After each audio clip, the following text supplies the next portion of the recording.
You and Jay-Z, you actually spent the summer in New York with Jay-Z. Tell me about that, my man. Um, Jay Z, he always says it. 460 State Street. I think it's 460 State Street. So it's by the big clock in Brooklyn, like downtown Brooklyn. So yeah, brought me out.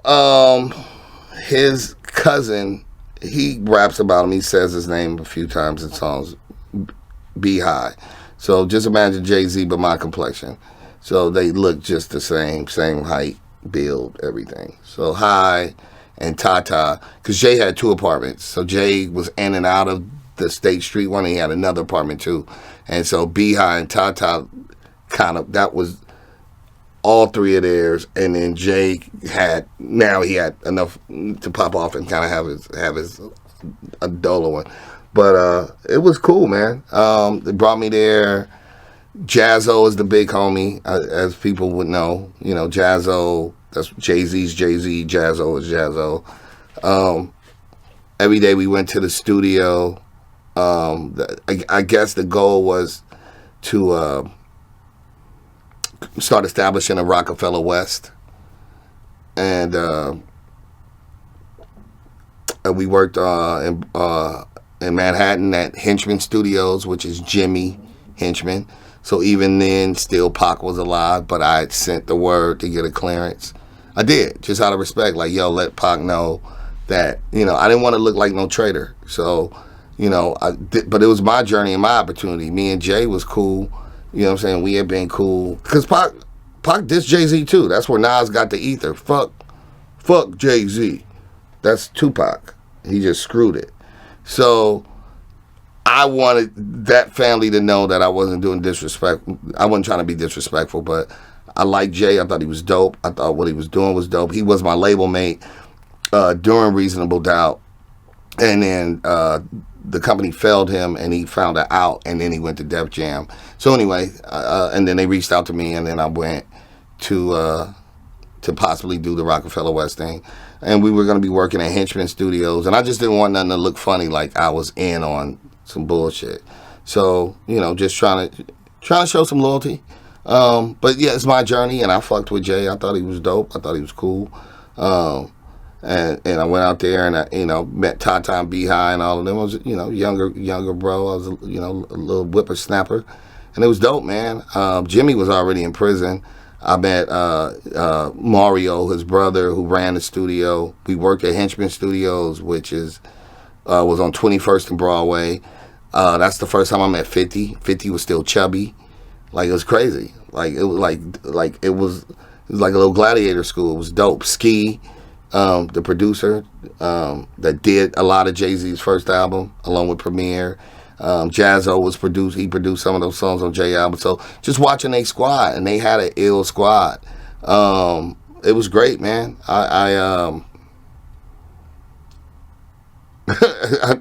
We did so much shit in like 3 months. You know what I'm saying? Every day, studio, we ran the streets. It would be like me, because the young cats, the big dogs was Jay and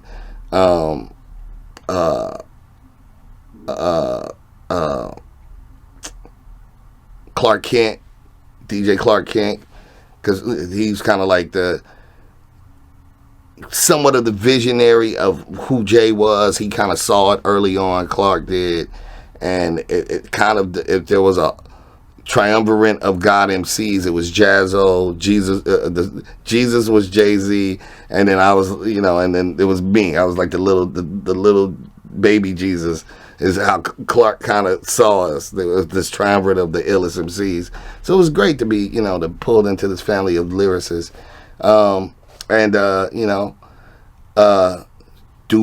just do shit, record. Like I said, record. We were starting to write for other MCs. He had an academy over there. I met Ski. Again, I met 50 Cent. He was chubby. He was still fat, 50 Cent. We probably one of the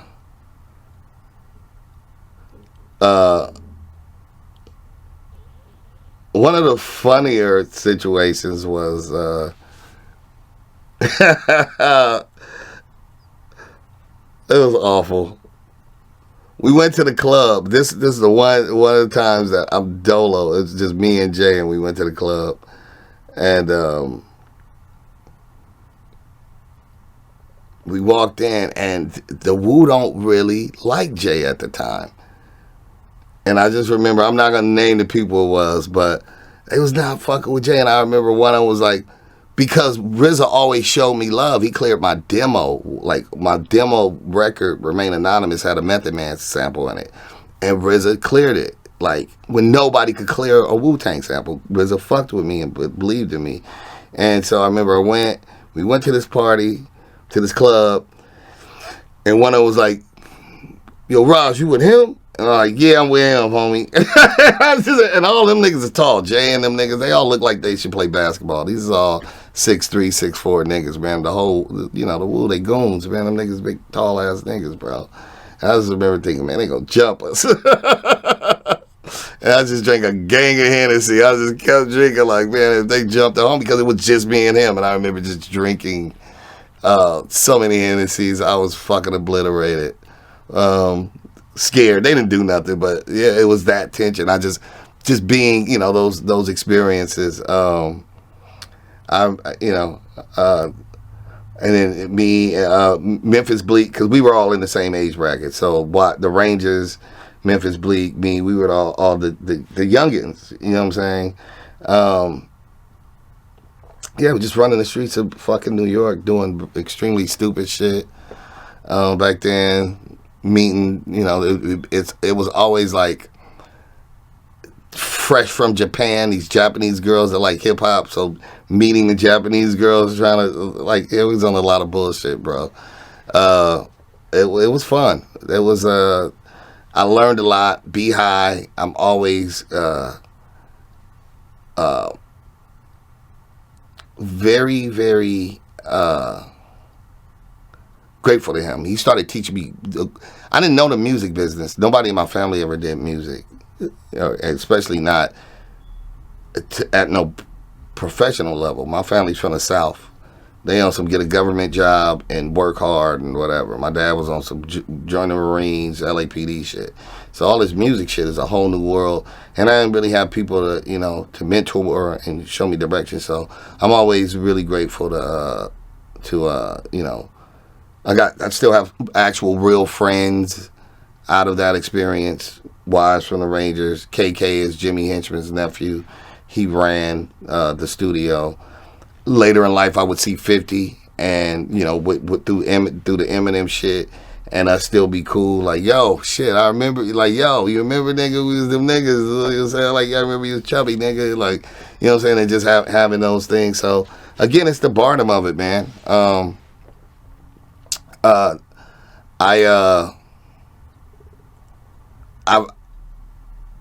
I've been able to understand and see things from a perspective that a lot of people don't get to. I've been a fly on the wall, and not because I wanted to be a fly on the wall. I'm actively participating, but as all these other things are unfolding, I happen to be there and watching some of it. Again, like I said, to watch Jay-Z pull off his magic trick, David Blaine, tell people that they broke and then they make him a billionaire. I couldn't have seen that working that well. I remember when Jay was still signed to our label, to Priority, not our label. When he was signed to Priority Records, which again, Master P, Ice Cube, Snoop Dogg, whatever. I remember he came to LA and it was like a Power 106 event. That's one of our major FM stations. It's probably our crossover station. And I remember he got in, and our company, I need to stop saying that because it didn't do well for me. Priority had a van, like a 18 van, like a bullshit van that it would do its promotional runs in. It was wrapped, it said Priority Records, whatever. They went to go pick up Jay-Z and from the airport, and he was like, I'm Jay-Z. You don't get it. Like I'm fly, rich nigga rhetoric. And I remember that the owner of the label, I mean, not the owner of the label, the VP, the vice president, the head of A&R, Shaq, he was talking shit. His single didn't sell. His album's not selling. Why should we fucking pick this guy? What are you talking about picking him up? And so Jay-Z did not get, true to form. He didn't get in there. He was older than us, and he had, they had their money up. But Jay-Z knew his brand, and instead of getting in that van, he went and rented a Testarossa or some kind of hot car, and he did his shit from there. And I remember, again, by then, this is my clique, and, niggas I fuck with. And I remember we had to go somewhere, and at the time, I had a Lexus. I had a GS. And so Bleak rode with me. He rode in my car. And I'm driving, Bleak's in the passenger seat, and then Jay's in whatever hot car we drive. And we went to this thing, and then the priority van is behind us or some shit like that. And it still weighs on my brain that if Jay-Z would have accepted what this company tried to do, his journey probably would have been mine. It's just decision making, and you have to have the power and the finances to do it. They would have relegated him to use a regular, and that wasn't his brand. And neither was, not my brand, what they tried to do with me. They didn't know how to market us. So Jay-Z had to leave. I couldn't leave because he found a loophole in this situation. I know what that one was. I couldn't leave. Dr. Dre told me repeatedly that I was a star and that I had to get out of that label because they were going to destroy my star. I wasn't his artist. He still invested in me and tried to help my star shine, but because I was with a company that was incapable of understanding my talent, they were fucking it off. And so, again, sometimes I get to gauge myself in the people around me, the Eminems and the Jay-Z's and the Exhibits and the Outcasts and whatever. I know who I am. I'm the same caliber or better. So, it's just everybody. That part is the business that I can't control. Kaepernick could or could not have won Super Bowls. You know what? We'll never know. Because guess what happened? They blackballed him. It does happen. I've been blackballed. I got blackballed. And whether we want to acknowledge that those things happen or not, they do. It's some girl that never got to act again just because she didn't suck a dick at an audition. For real. Cast and cast out. It's a dude that never got to act again because he didn't bend over. So what was the payoff? For real, you lose your asshole just to win? For real. So, while we gauge and stargaze at these a lot of faulty people, it's a lot of real talented, dope motherfuckers that did the right thing and just got cut off from. And I know people that never came back from the mental abuse of this. Some people got on and died, commit suicide, overdose. So this should kill you, this music business shit, this entertainment shit. I'm in good mental health. I look younger than half the fucking niggas that's coming out that's 25 because these niggas is OD drug addicts and fucked up in the game. Hair all fucked up, no hairline. So look, bro. I'm all right. I made it through the fire. My whole shit is yo, give me a shot, y'all. World, listen to the bars, listen to the music. Don't be a groupie and just because it's not a song with your favorite nigga, then you don't listen and give it a shot. That's whack. But a lot of people, they got washed for good. You know what I'm saying? I mean, a A lot of artists, and that for me, I think the fans don't see that. They're just too busy rewarding people that are entitled, and some people that might have done the wrong thing to get that opportunity. I maybe didn't get the opportunity, but I didn't get some of those opportunities because it wasn't worth my asshole. It wasn't worth my dignity. It wasn't worth disrespecting people. I'd rather show people love and respect. I didn't want to come in with my fucking cousins and go get to slapping and beating on people because that's some bully shit. I didn't want to be that kind of guy. I didn't put that in my music like that. I didn't want to be on that. So, So I gotta ask you, my man, because I always hear stories about it. So that is real then? Like from your own personal experience, has somebody ever came at you in an out-of-pocket way? Yeah, there's a lot of. Look, if there's nothing wrong with being gay. If that's who you are, do you? I'm just not. But it's definitely people that flirted. There's people that I don't know 100% because I never stayed in those rooms. I never when the dudes went in with transvestites, and I'm not gonna get to telling on those niggas that you're not getting all that. But yeah, I've been in rooms and been in parties, and then strange shit happened. I can only tell you, Superhead never lied. Superhead one time wrote, Superhead in the Vibe magazine. She was on the cover of the Vibe. She's like, Superhead talks about Neo and da-da-da-da-da. And what she writes in there is she's like, Ras Kass came with like 2 bitches, da-da-da-da-da. I'm like, damn, this bitch never lies. I did what the fuck I want to. But I never fucked with her because I knew she was ran through. I told Neo, I'm like, why you rubbing this bitch feet? Like, nigga, this bitch ate every dick ever made. You know what I'm saying?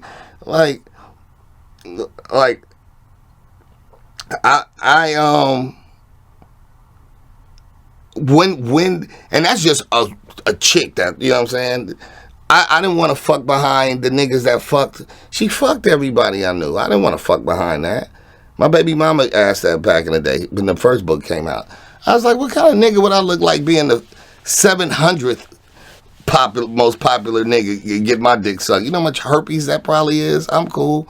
Why would I want this bitch to suck my dick? She didn't suck. I've been places where she didn't suck 5 niggas in a row. You think I was going to be the 6th nigga for that? Never. My ego too big. I'm not that thirsty. It's 15 more groupies out here. I'll go grab one of them and get blown off. Are you kidding me? And be number 1. Not that guy. Some of these niggas ain't even practical about it. So, as far as what happened, she pointed out, look, man, she said what was in Bow Wow's dresser. She told on niggas. She didn't even tell everything that she knew about some niggas. She said who she put on dildos and fucked. I'm just telling you, and my experiences with her, she never lied. She's pretty accurate about what she saw. I don't know for a fact because I've heard stories, I've observed, I've been around niggas that were pretty, and that's fine if you're homosexual or bisexual. I think bisexual was homosexual. I don't make a difference. I don't. As for a man, if you patch it, you pitching or you catching, it's still baseball. You still playing, bro. So, for those people that do that, that's cool, right? But if you not that and you do it to get some money, how much did you sell your soul? You understand what I'm saying? Right. And so that's my biggest issue with some people is that wasn't your natural state and you did something that you can't never come back from for success, that casting couch. And if you get banned, I got banned because I wouldn't be a coon.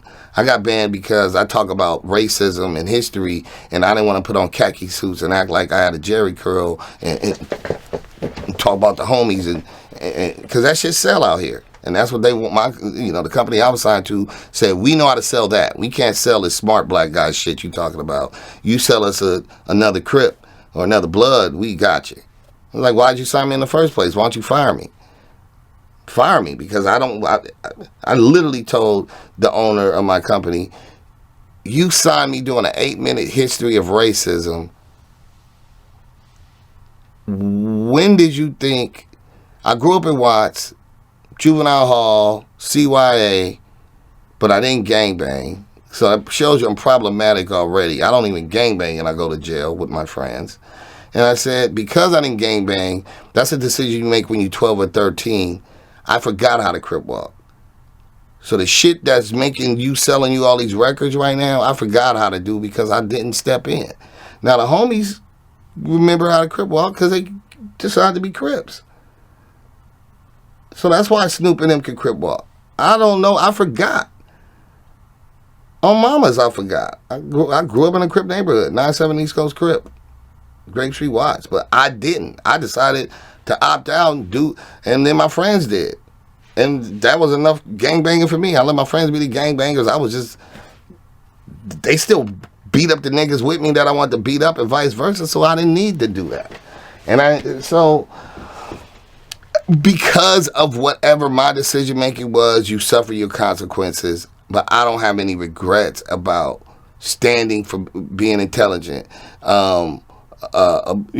representing the West Coast, being lyrical. I could have went and tried to act like a New Yorker and got way more wins. I just tried to keep it a buck. I did.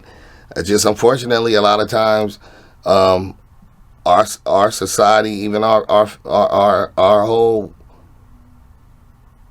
community of hip hop, it be on more Hollywood fake shit than the Hollywood be on. It likes stereotypes. It likes people that clown and then don't support some of the people that really sit there and care about the artwork. You know what I'm saying? And the art form. It like the shiny thing that whatever, it likes McDonald's more than it likes a home cooked meal. Sometimes the hip hop community, because it wants the thing that's on TV a lot, and what's on TV a lot is probably watered down, probably not the most nutritious. So it is what it is. I don't let it make me lose sleep. It's disappointing, and on the flip side of it is motivation to keep striving, because it only takes one opportunity to get the championship ring. That's what I'm going for as an MC. Like all MCs should be going for.